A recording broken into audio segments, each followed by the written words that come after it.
আলহামদুলিল্লাহ, ভাইয়ের বিয়েও শেষ হয়েছে। আমাদের বাবার বাড়িতে বেড়ানোর দিনও প্রায় ফুরিয়ে এসেছে।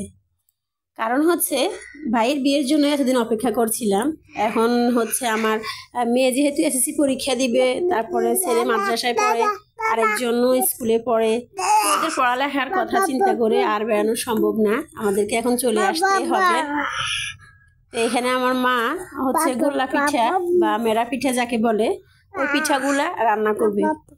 মানে এখন আর কেউ এভাবে খেতে যাচ্ছে না, তো এখানে রান্না করে নিচ্ছে।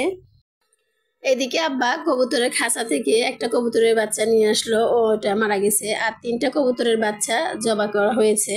আমার ভাইয়ের জন্য আমার মা রেখে দিয়েছিল। তো আমার ভাই এসেছে, তো এখন মা এগুলো মানে জবা করে ছেলেকে খাওয়াবে। ছেলেরা শুধু, আমরাও যেহেতু আছি, আমরা 2 বোনও আছি, সাথে আমার ভাই। তো মা এরকম অনেক জিনিসই আসলে ফ্রিজ আপ করে রেখে দিয়েছে, যে আমরা যাব, আমরা গেলে, আমরা যখন একসাথে হব সবাই, তখন আমার মা এগুলো বের করে করে আমাদেরকে রান্না করে খাওয়াবে। তো এরকম অনেক জিনিসই আমার মা বের করেছে, আমাদেরকে খাইয়েছে। তো দেখা যায় অনেক কিছু ভিডিও করা হয়নি। তো আসলে মা তো মাই হয়, মার তুলনা আসলে কখনোই হয় না। তারপরে হচ্ছে এই যে পিঠা দেখতে পাচ্ছেন, গোল্লা পিঠাগুলো আমরা এই যে রান্না করেছি, খেতে কিন্তু অসাধারণ হয়েছে। যেহেতু আমরা অনেকে আছি, তো হাতে হাতে সবাই এক একজন এক একটা কাজ করা হচ্ছে এভাবে। আর সাথে আমার ফুফুরাও আছে।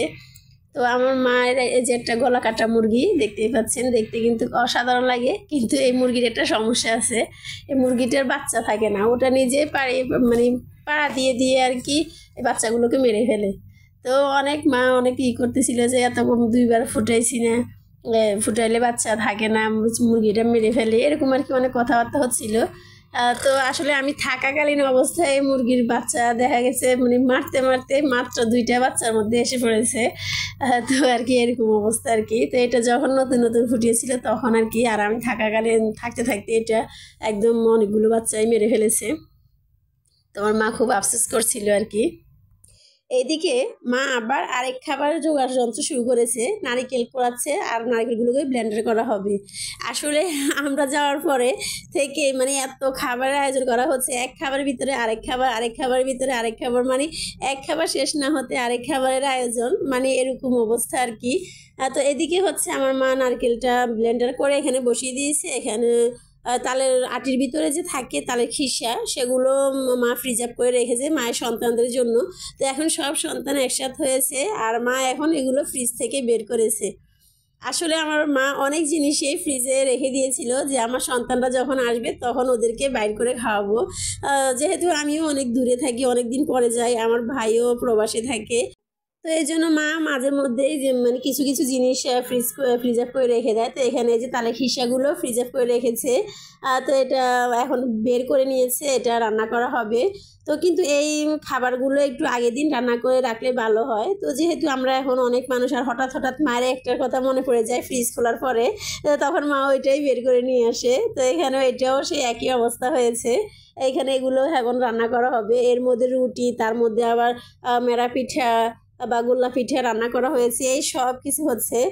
তো আবার দুপুরের খাবারের আয়োজনও করা হচ্ছে, মানে এক খাবার শেষ না হতে অন্য খাবারের আয়োজন শুরু করা হচ্ছে। যেহেতু শীতের দিন, তাড়াতাড়ি কিন্তু দিনের মানে সময়গুলো শেষ হয়ে যায়, আবার নামাজ পড়তে হবে, দুপুরে খাওয়া দাওয়া, গোসল গাধোয়া আছে, মানে এই সব কিছু মিলিয়ে আসলে। তো দেখতে পাচ্ছেন এখানে হচ্ছে মা নারকেল দিয়েছে, চিনি, আর এখানে গুঁড়ো দুধ ব্যবহার করা হয়েছে, সাথে এলাচ, দারচিনি আর তেজপাতাও দেওয়া হয়েছে। তো এগুলোকে খুব সুন্দর করে অনেকক্ষণ ভরে জাল দিয়ে দিয়ে রান্না করা হচ্ছে। তো রুটি দিয়েও খাওয়া হবে, যার যেভাবে ইচ্ছে সে সেভাবেই খেতে পারে, কোনো সমস্যা নেই। এগুলো কিন্তু খেতে অসাধারণ লাগে। ছোটোবেলায় আসলে অনেক খেয়েছিলাম, তো বড় হয়ে যাওয়ার পর থেকে মানে শ্বশুরবাড়িতে যাওয়ার পর থেকে আর এসব খাওয়া হয় না, এই আর কি। তো এখানে রুটি ভাজা হচ্ছে এক সাইডে, আর এক সাইডে খাবারটা। তো দুপুরের খাবার শেষ করে কিন্তু সকালের খাবার রান্না শেষ করে দুপুরের আয়োজন করা হয়েছে। এখানে যে কবুতর কাটছিল সেই কবুতরগুলো মা ধুয়ে পরিষ্কার করে নিচ্ছে। আর এখানে দেখতে পাচ্ছেন হজবরল অবস্থা, কারণ যেহেতু সকালের নাস্তা, দুপুরের খাবার, তারপরে হচ্ছে মানুষজন বেশি, সব আয়োজন গোছাতে গাছাতে একটু এলোমেলো হয়ে যায়। আপনারা প্লিজ এটাকে কোনো খারাপ দৃষ্টিতে নেবেন না, একটু ক্ষমা সুন্দর দৃষ্টিতে দেখবেন। তো এই যে দুপুরে রান্না শেষ, সবাই গোসল গা ধুয়ে নামাজ কালাম পরে খেতে বসেছে। এখানে কবুতরের মাংস আর হচ্ছে খলসা মাছ মা ভুনা করেছে। তো যেহেতু কারেন্ট চলে গিয়েছিল তো আমরা সামনের রুমে বসেছিলাম টি টেবিলের উপরেই, আসলে সোফার উপরে মিলিয়ে জিলে বসেছি যেহেতু কারেন্ট নেই। আর কারেন্ট থাকলে ভিতরে রুমে গিয়ে আমরা পাটি বিছিয়ে তারপরে বসতাম আর কি। হচ্ছে সন্ধ্যার সময় আমরা চা নাস্তা করছিলাম, ঠিক তখনই আমার আব্বা চাচাতো ভাইয়ের দুটো যমজ বাচ্চা আছে, ওরা সারাক্ষণই আমার আব্বার কাছে থাকে। আমার আব্বাকে একজনে জেডা জেডা ডাকে আর একজনে আব্বা ডাকে। তো ওরা আমার আব্বাকে ছাড়া কিছুই বুঝে না, সারাক্ষণই আমার আব্বার কাছেই থাকে।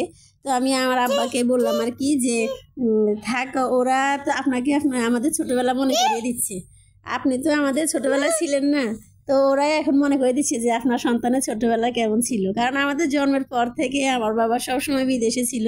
আমাদের 3 ভাই বোনের 1 ভাই বোনেরও ছোটবেলা আমার আব্বা দেখেনি। তো ওরাই আমার আব্বাকে স্মরণ করিয়ে দিচ্ছে। তো সবাই ভালো থাকবেন, সুস্থ থাকবেন, আল্লাহ হাফেজ।